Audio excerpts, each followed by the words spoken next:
Well, still on the internal crisis rocking the opposition party, let's now join TV360 special correspondent Deji Bademosi to shed more light on the issue. Well, Deji, with the look of things, do you see Governor Nyesom Wike defecting from the People's Democratic Party?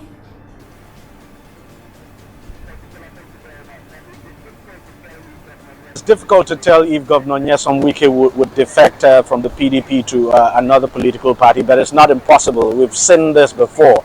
But let me quickly touch on what Governor Samuel Ortom talked about. The truth is, Governor Samuel Ortom is very close to Nyesom Wike. They are very good friends. They are quite close, and you could tell from the way Governor Ortom spoke during that interview he had earlier today. But and it clearly shows that there's still a lot of work to be done for Atiku Abubakar to unite the PDP after the primaries now.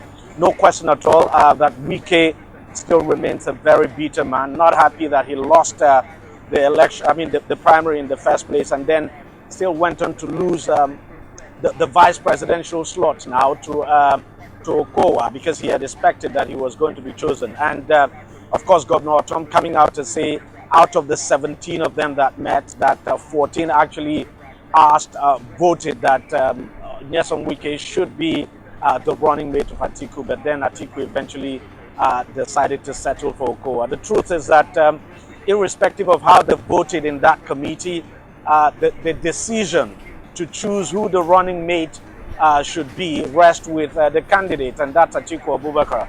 And he made that choice. He has his reason for making the choice, his reasons I should say, and he did allude to some of the reasons. He talked about Governor Okowa being a gentleman, someone who mirrors the kind of person he would want to probably succeed him as president, that when he is not around, someone who can function as a president. There's no question at all. A lot of us had our doubts that Atiku was going to pick Wike in the first place, because, Wike has a very strong character. It's difficult to see a candidate now, a presidential candidate, settle for someone like that with a very strong character. Quite difficult. Both of them are completely different, and it's not a surprise when Atiku Abubakar eventually settled for Okowa. But Atiku Abubakar has got a lot of work to do. They need Wike, just as Jide Ojo said. They need Wike in the PDP. Atiku Abubakar needs Wike in his camp.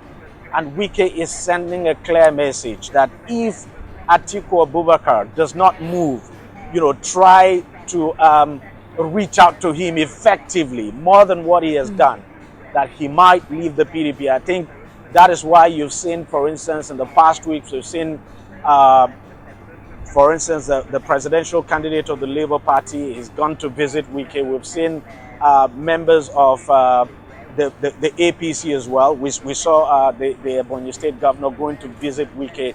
So all those were messages now that Wike was sending, if you like, to the PDP, and especially to Atiku Abubakar. So there's still plenty of work to do.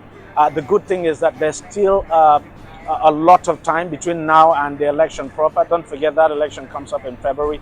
So we still have about 6-7 months within which Atiku Abubakar would have to do everything to ensure that Wike remains in his camp, and that the other people too who feel aggrieved remain in his camp as well. It's very clear from what Ortom has said that he's not in support of Atiku yet, so Atiku will need to reach out to Governor Ortom as well.